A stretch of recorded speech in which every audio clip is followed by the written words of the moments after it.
Bon retour, amateurs de sorcières. Dans l'épisode d'aujourd'hui, de nouvelles sorcières commencent à s'installer à Border Town.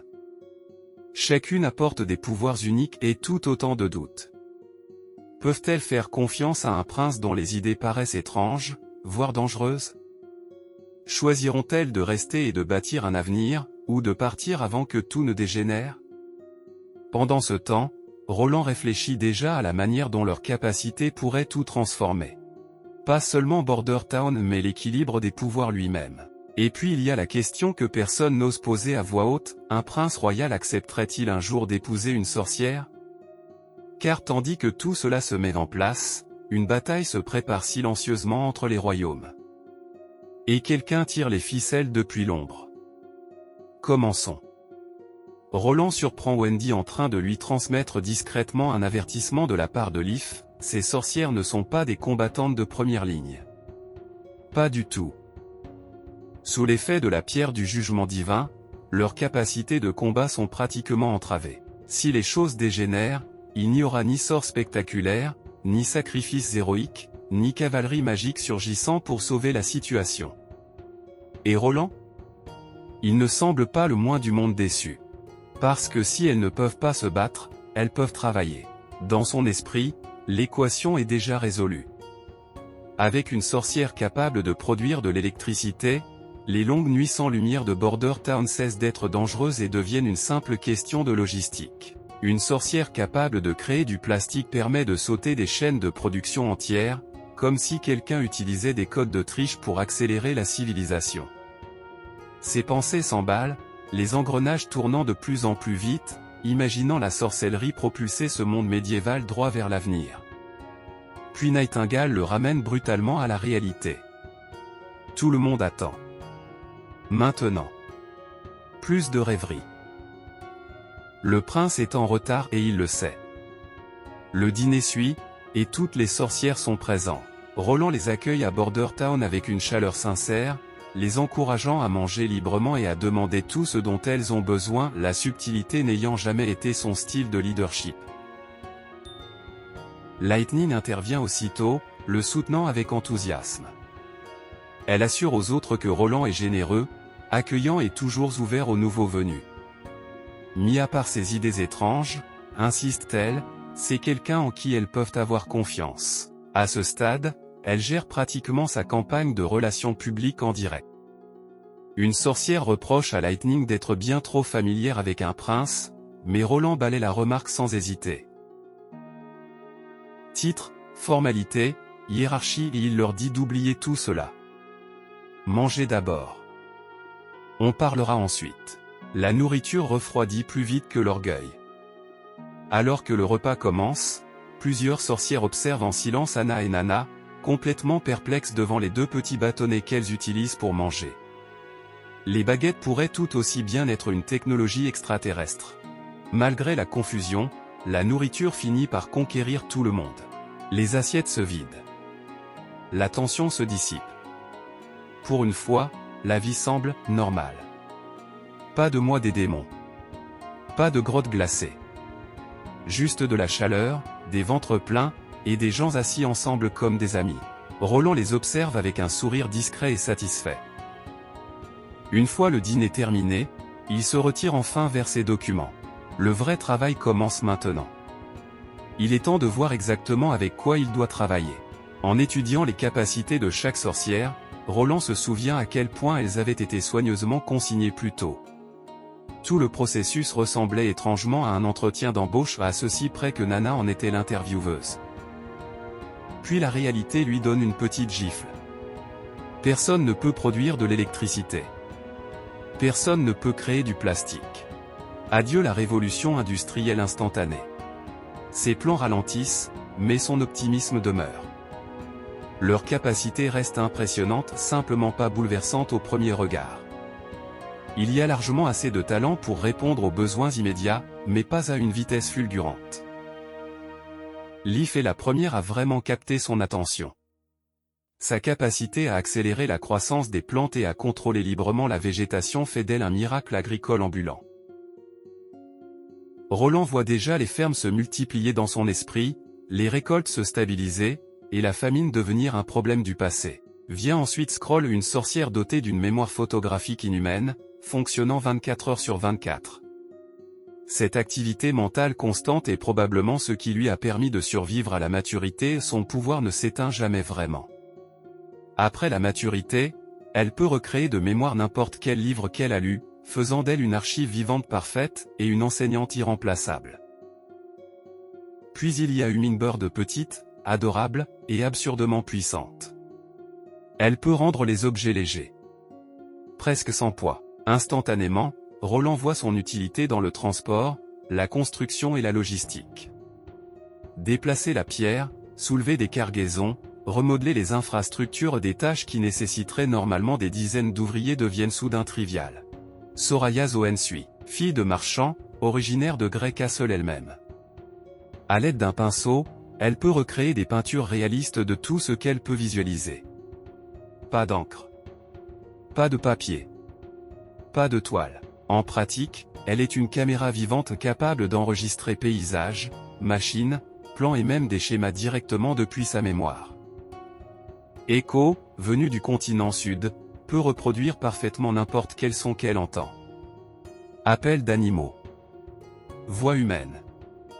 Nuances subtiles. C'est un enregistreur vocal vivant, un arsenal entier pour la tromperie, la diversion, l'illusion et la guerre psychologique. Le son devient une arme. Puis il y a Lily, dont la capacité empêche la nourriture de pourrir. Les pensées de Roland se tournent immédiatement vers la conservation alimentaire à long terme, et vers la valeur inestimable d'un tel pouvoir pendant les mois des démons. Il s'arrête un instant, se demandant si sa capacité ne serait pas liée à l'élimination des bactéries plutôt qu'à un simple arrêt de la décomposition.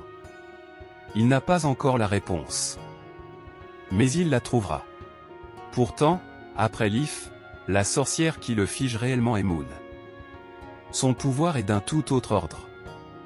Elle peut magnétiser tout ce qu'elle touche. Tout. Cela n'a même pas besoin d'être du métal.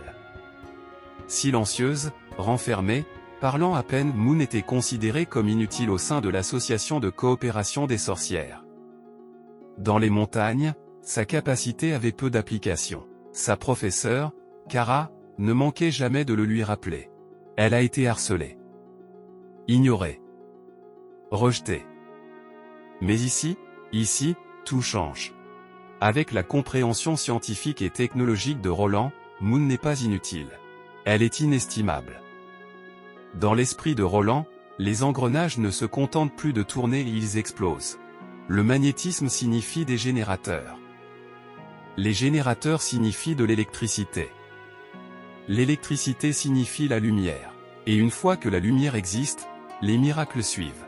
Il salue mentalement Faraday, Gauss, Ampère et Maxwell, et réalise quelque chose de troublant, Moon est peut-être la sorcière la plus dangereuse de la pièce. Dans le meilleur sens du terme. Peut-être juste, peut-être Border Town est sur le point d'assister à un nouveau miracle. L'électricité. Pour la première fois, ces jours-là ne semblent plus si lointains. Avec cette clarté nouvelle, Roland s'assoit à son bureau, et abandonne discrètement l'idée de diviser les sorcières en rôles de combat et de non-combat.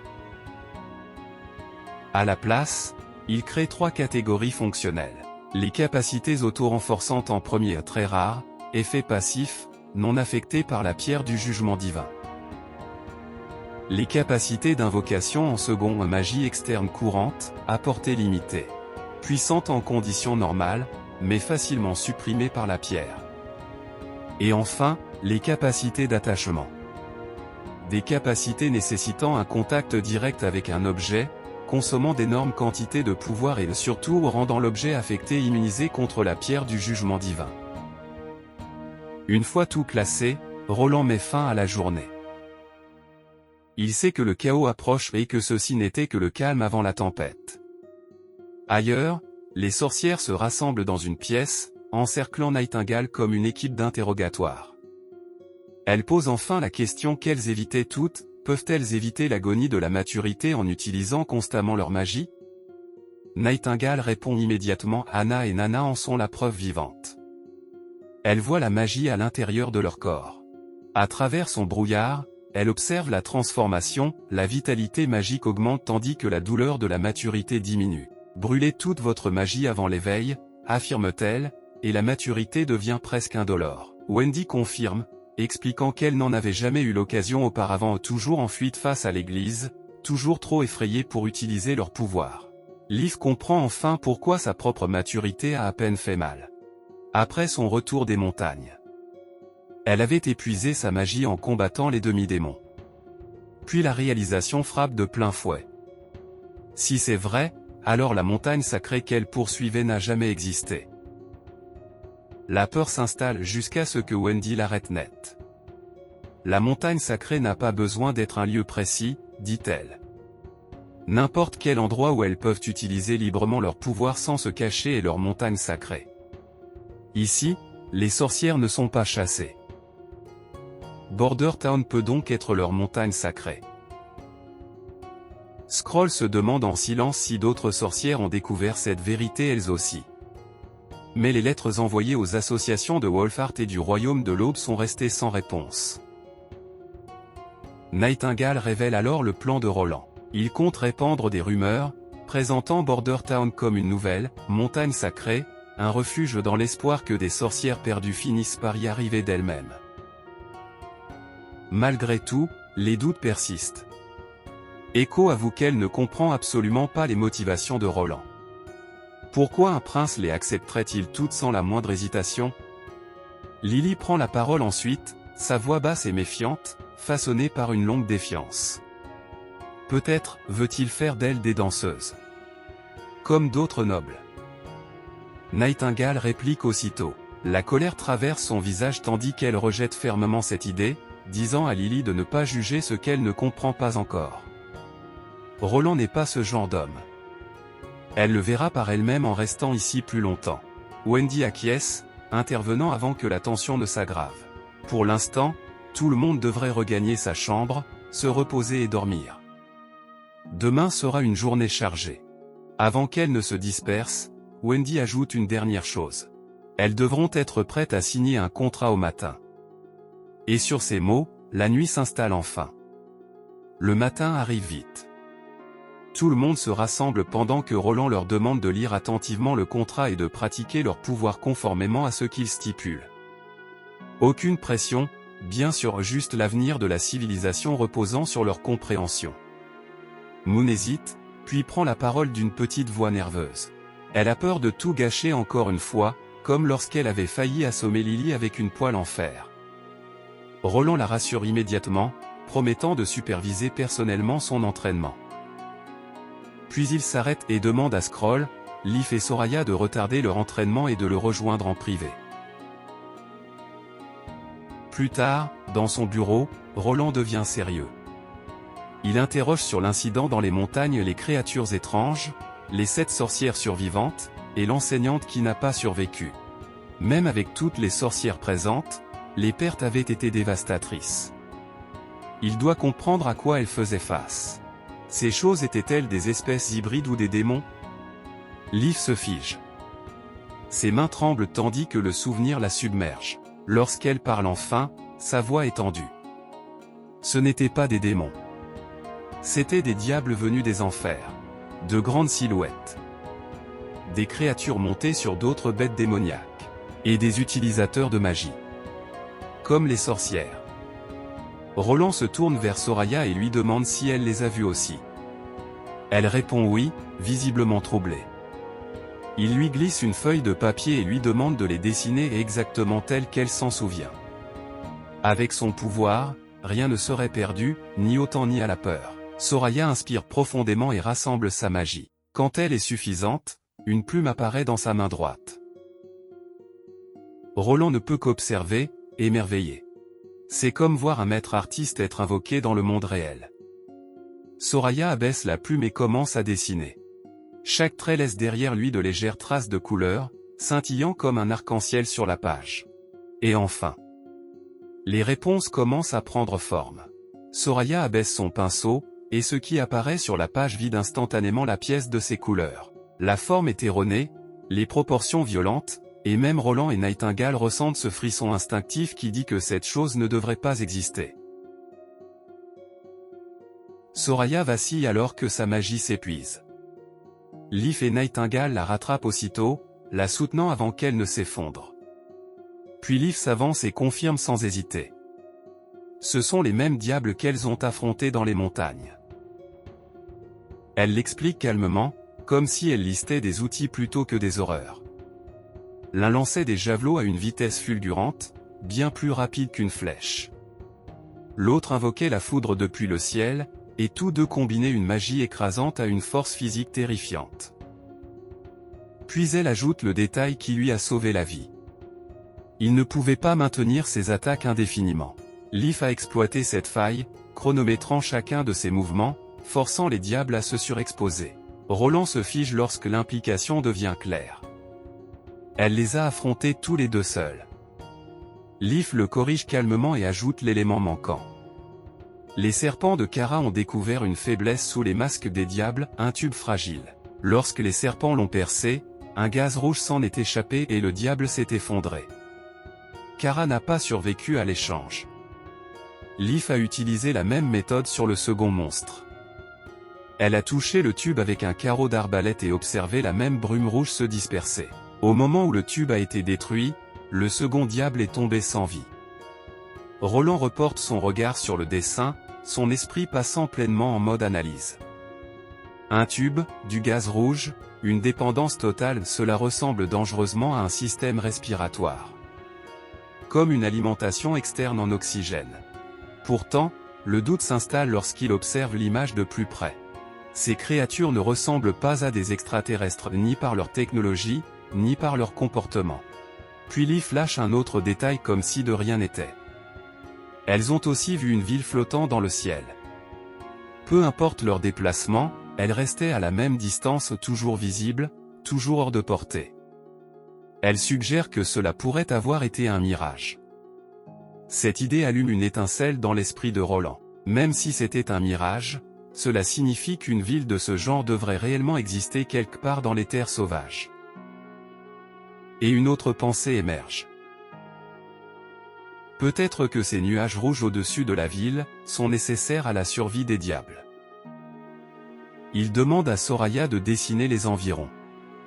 Alors que le pinceau se remet en mouvement, Roland murmure que les plaines occidentales au-delà de la chaîne de montagnes sont un territoire inexploré. Si d'autres êtres y vivaient, personne ne le saurait. Puis il se tourne brusquement vers Skroll. Il veut en savoir plus sur l'ancien texte qui obsédait Kara, celui parlant de la montagne sacrée. L'a-t-elle lu elle aussi? Skroll hésite. Kara n'autorisait jamais personne à le lire. Elle n'en a aperçu que des fragments et des passages chaotiques, confus, à peine compréhensibles et profondément dérangeants. Roland lui demande de le recréer malgré tout. Skroll résiste d'abord, l'avertissant que le livre est une absurdité trompeuse. Le fait même que la montagne sacrée n'existe pas devrait le prouver. Malgré tout, elle accepte. Et en le faisant, elle admet espérer que le livre ne l'entraînera pas sur le même chemin que Kara. Elle ouvre son bras et un livre se forme dans sa main, recréé parfaitement de mémoire. Dès qu'il est achevé, elle le referme d'un geste sec. Ceci est uniquement pour ses yeux.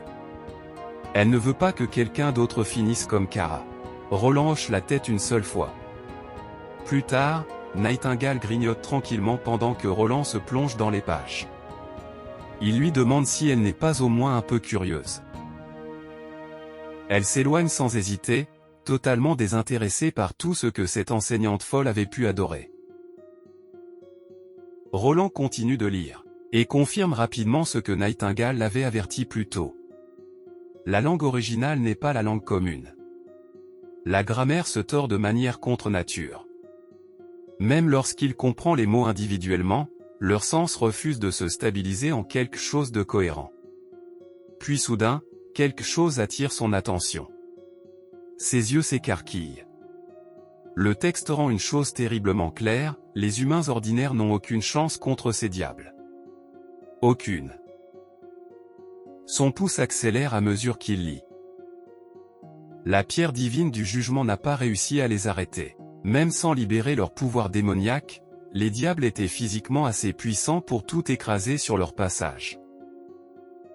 Ils ont ravagé la cité sacrée de Taquila par la seule force brute. Les survivants se sont dispersés dans toutes les directions escaladant des montagnes, traversant des rivières, fuyant ce que le texte appelle ouvertement les portes de l'enfer. L'autrice du livre posait une question, cette fois-ci, ils avaient réussi à s'échapper. Mais la prochaine fois? Que se passerait-il alors? Ils ne pouvaient pas continuer à fuir éternellement. Puis l'autrice avouait qu'elle était en train de mourir. Son corps était consumé par le pouvoir des diables. Aucun médicament ne pouvait l'arrêter. Elle s'adressait à quelqu'un nommé Nataya, implorant une dernière faveur.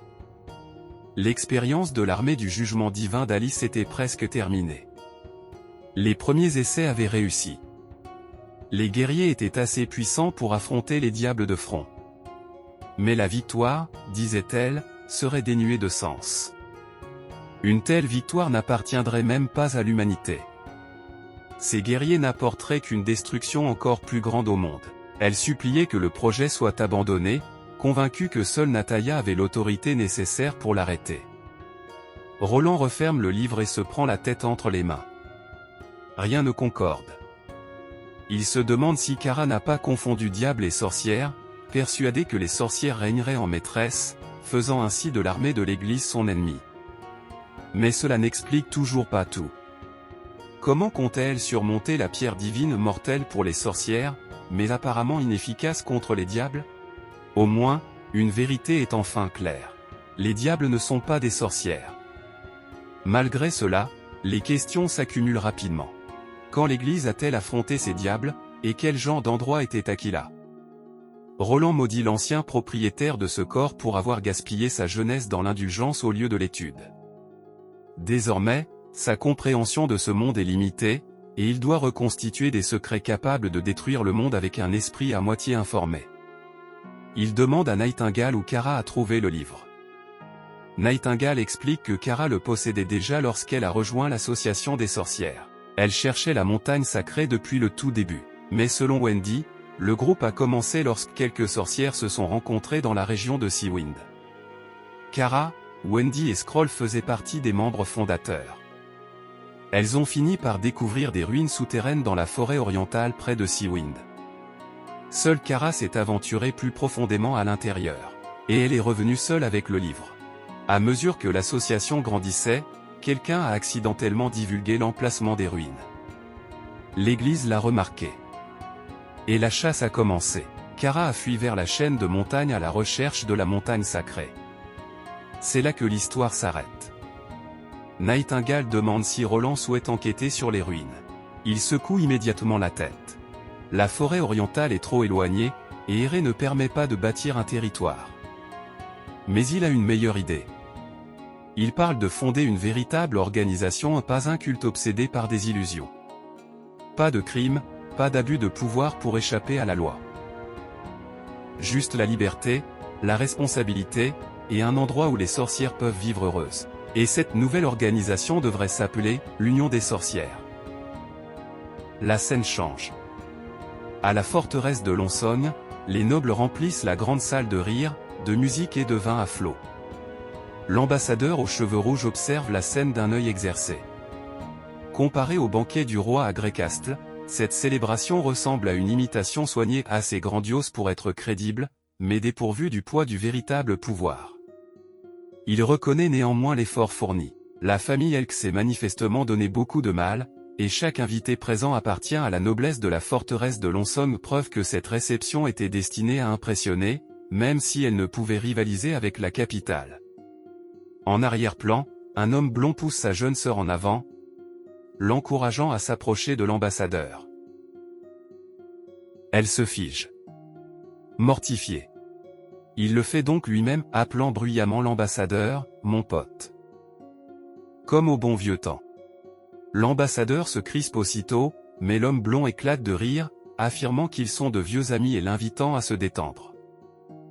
Il plaisante sur la récente nomination de l'ambassadeur par le Seigneur, puis glisse, l'air de rien, une pique sur les profits qui s'écoulent des mines de Border Town. Mais l'ambassadeur esquive la question avec un sourire parfaitement maîtrisé. Le blond, lui, continue quand même. Avec un soupir à moitié plainte, à moitié soulagement il dit que l'ambassadeur a de la chance. Pendant que lui restait au chaud, on l'a envoyé escorter des gardes frontières jusqu'à la nouvelle cité sainte gelée, malade, et coincé à Coldwind Ridge pendant une semaine entière. L'ambassadeur hausse les épaules, disant que ça reste mieux que la dernière fois. Au moins, cette mission a épargné aux gardes de sérieux ennuis. Le blond secoue la tête. Il dit que, cette fois, l'ambassadeur se trompe. Sans cette mission, il aurait fini mort, pendu au mur de la cité sainte. Le visage de l'ambassadeur se ferme. Il demande ce qu'il veut dire. Le blond explique, la nouvelle cité sainte a failli tomber. Des démons ont percé jusqu'à la ville intérieure. Si l'Église n'avait pas déployé sa force la plus redoutable, l'armée du jugement, la cathédrale elle-même aurait pu être perdue. Même si les armées des 4 royaumes se sont précipitées pour aider, elles ont subi des pertes dévastatrices. Très peu sont revenus. En l'espace d'un seul mois, la ville s'est remplie de veuves et de gens qui ont tout perdu. Le regard de l'ambassadeur se durcit. Les gardes frontières de Greycastle ne combattaient pas des démons. Leur véritable adversaire, c'était l'armée du jugement de l'Église. Et maintenant, tous les généraux des 4 royaumes reposent enterrés à Hermès. Peu importe comment on regarde les choses, ça pue le complot. Soudain, le blond lui demande s'il a remarqué le mouchoir dans son invitation. L'ambassadeur se raidit, sentant le danger. Il demande si c'est lui qui l'a glissé là.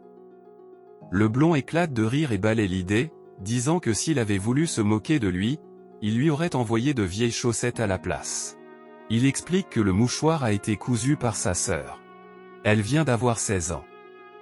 L'implication reste suspendue dans l'air, lourde et inconfortable. Le frère veut clairement la marier au noble roux, l'écart d'âge, tant pis. Puis des cris éclatent.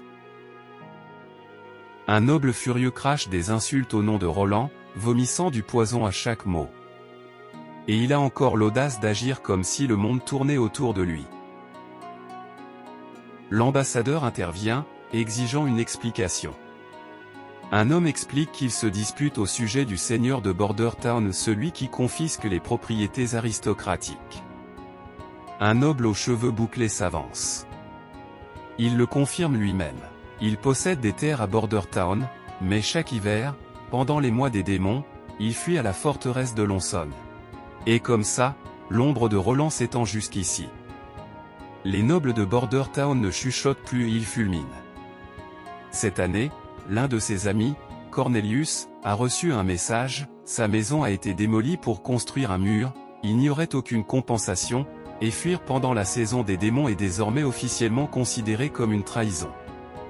Pire encore, Roland voulait l'exécuter. Comment un être humain peut-il faire ça à un autre?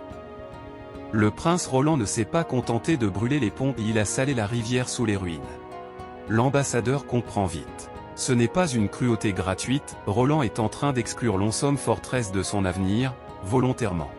Un noble continue de vociférer, espérant que Sir Med transmettra leur plainte au duc Ryan. Med intervient avec aisance, lève une main et demande à tout le monde de se calmer. Le duc, assure-t-il, se prépare déjà à agir contre Roland. Il se vante de l'armée qu'il est en train de rassembler, et glisse tranquillement que la famille Elk soutient aussi l'initiative.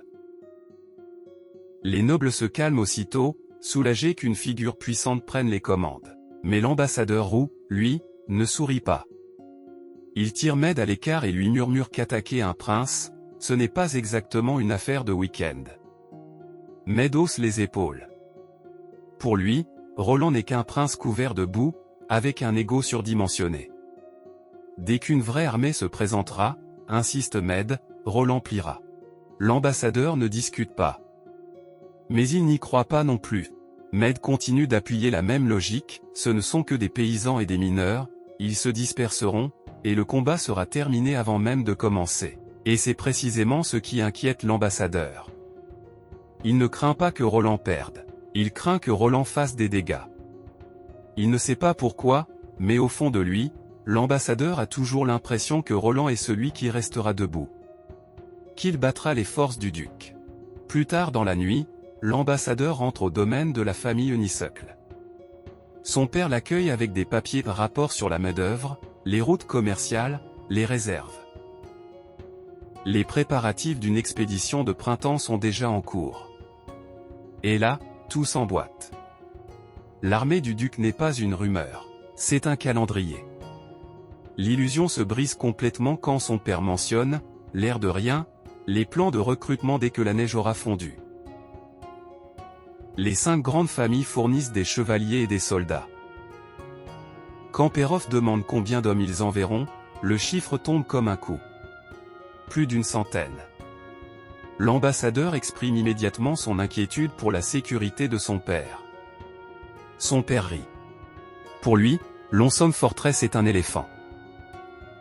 Border Town est une fourmi. Roland a à peine une poignée de chevaliers et 50 gardes. Ils sont 10 fois plus nombreux. Que pourrait-il bien faire? L'ambassadeur refuse de céder. Il rappelle à son père comment tout le monde s'est moqué du mur de boue de Roland, certain qu'il s'effondrerait. Il ne s'est pas effondré. Il s'attendait à ce que Border Town tombe pendant les mois des démons. Elle a résisté à chacun d'eux. Le silence qui suit pèse plus lourd que les cris.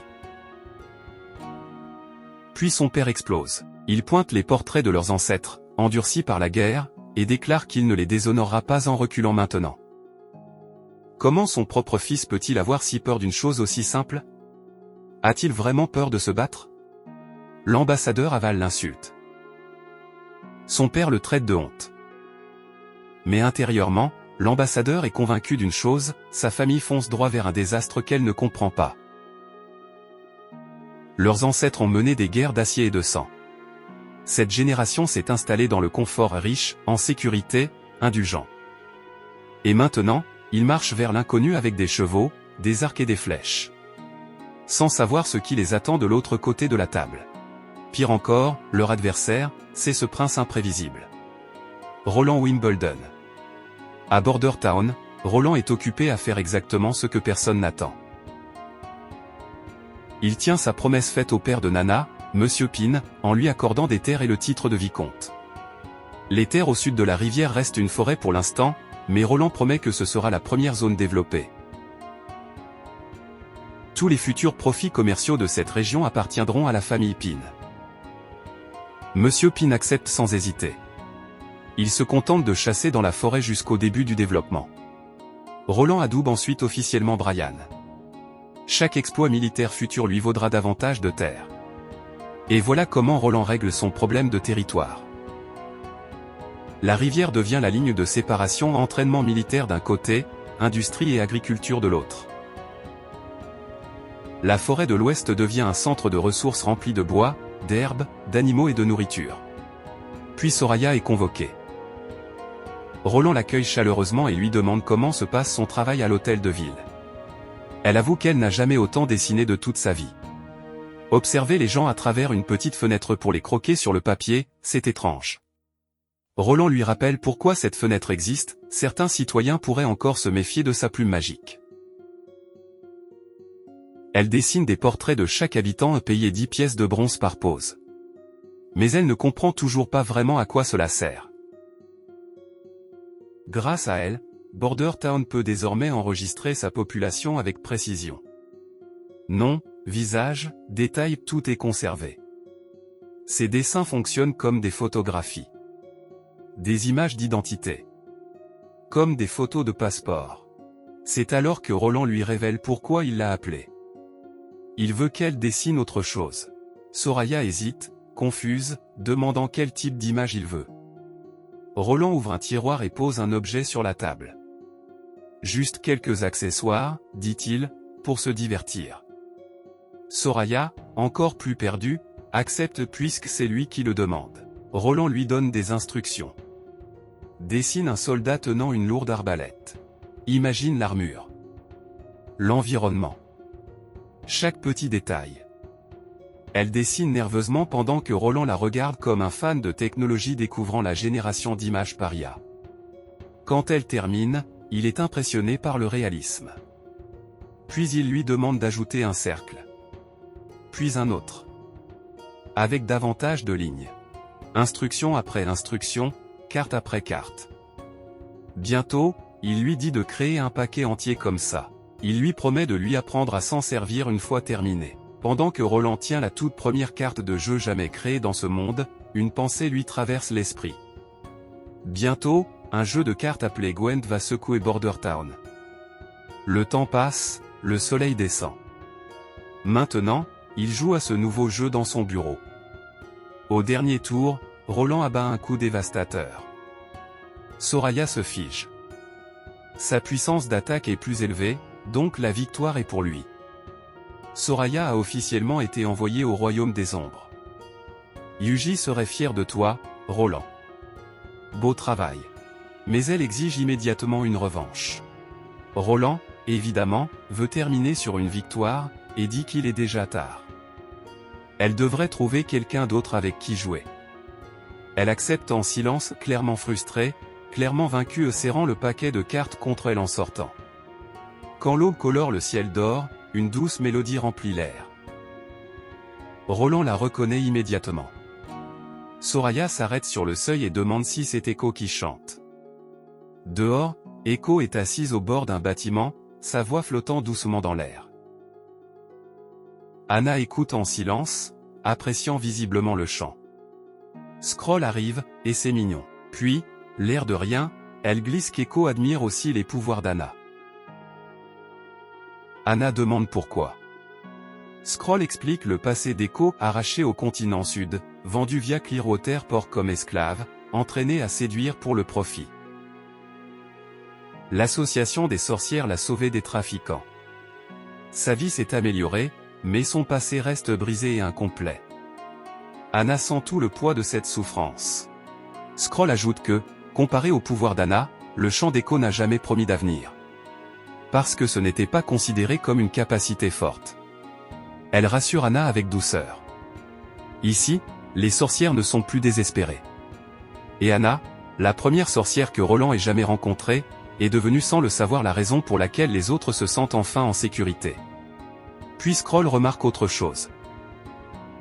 Les cheveux d'Anna sont trop longs. Anna rougit et admet qu'elle les coupe elle-même. Scroll sourit aussitôt, fière. À l'association, elle était la coiffeuse officielle de ses sœurs. Et visiblement, le prochain rendez-vous d'Anna est beaucoup trop en retard. Scroll revient avec ses outils, attache les cheveux d'Anna proprement avec une bande de tissu, puis commence à couper en mentionnant, comme si de rien n'était, qu'elle avait déjà survécu en travaillant comme coiffeuse. Les ciseaux bougent avec assurance, comme si ce n'était pas seulement une coupe, mais un rituel de confort. Alors que les mèches tombent, Anna hésite, puis lâche une question qui lui trotte visiblement dans la tête depuis un moment. Elle parle des histoires qu'elle a lues, les princes épousent toujours des princesses, toujours la fille du duc, toujours la même fin. Scroll ne met pas de sucre dessus. Elle dit que c'est simplement comme ça que le monde fonctionne. Anna répond aussitôt, demandant ce qui se passe si un prince n'aime pas les princesses ni les dames nobles. Scroll répond sans hésiter, ça n'a aucune importance. Si un prince devient roi, son mariage cesse d'être personnel. Il devient politique. Un roi doit épouser un sang noble, explique-t-elle, pour garantir des alliances et avoir des héritiers. C'est la règle, pas la romance.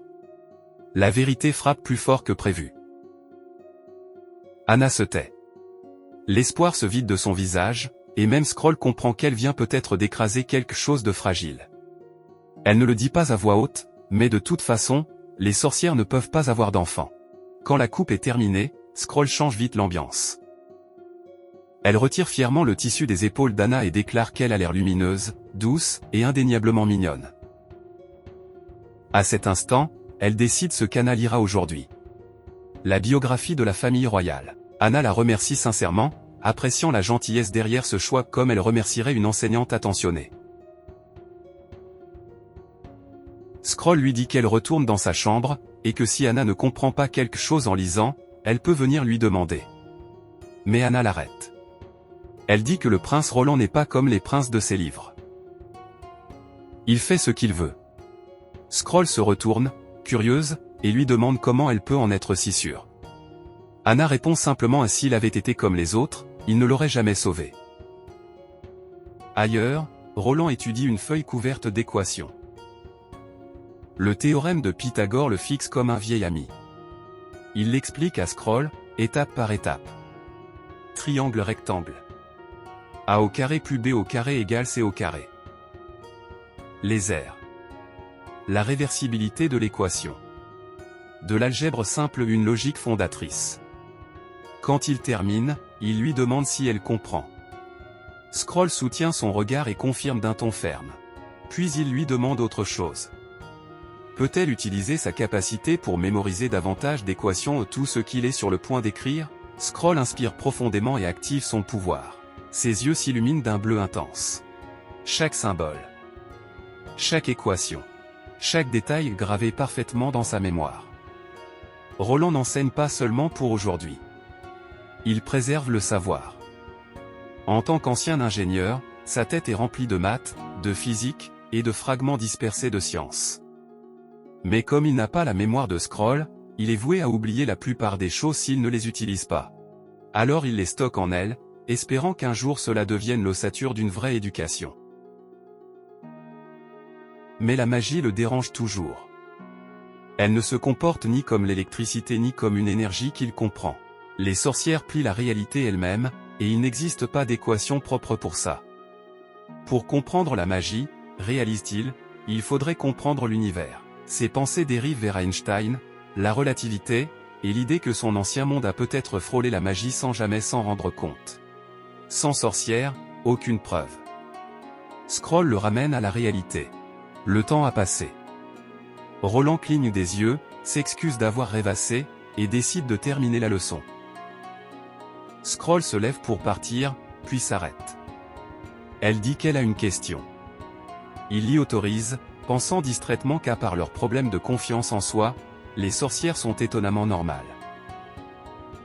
Puis Scroll lui demande pourquoi il a choisi d'accepter les sorcières, même avec l'église qui lui souffle dans la nuque. Roland n'est pas surpris mais elle ajoute une autre question. Épouserait-il un jour une sorcière?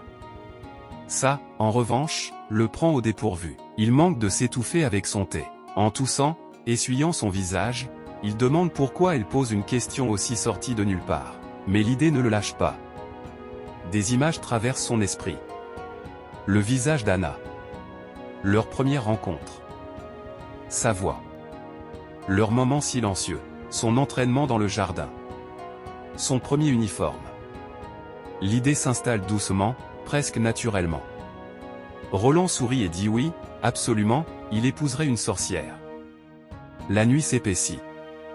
Nightingale, prête à se coucher, reste là, silencieuse, un sourire discret sur les lèvres. Wendy le remarque tout de suite et demande à quoi pense Nightingale, parce qu'elle n'a presque jamais l'air aussi heureuse. Quelque chose de bien est arrivé? Comment leur mystieuse d'ombre a fini par sourire comme ça? La scène rembobine. Cette question sur le fait d'épouser une sorcière. Nightingale avait tout entendu. Et quand elle a entendu la réponse de Roland, quelque chose de chaud s'est allumé dans sa poitrine. Pendant ce temps, Wendy se dit qu'elle a probablement juste gagné une partie de cartes. Et elle n'insiste pas. Et comme Wendy, c'est aussi là qu'on va s'arrêter pour aujourd'hui. Border Town vient d'accueillir toute une nouvelle génération de sorcières. Et Roland a enfin trouvé l'étincelle capable de tout changer à Moon. Mais pendant qu'il bâtit un foyer, le monde extérieur, lui, bâtit une armée. L'Union des sorcières est née, et son existence appellera des sorcières bien au-delà de Border Town. Si vous avez aimé l'épisode, laissez un like, abonnez-vous, et on se retrouve au prochain.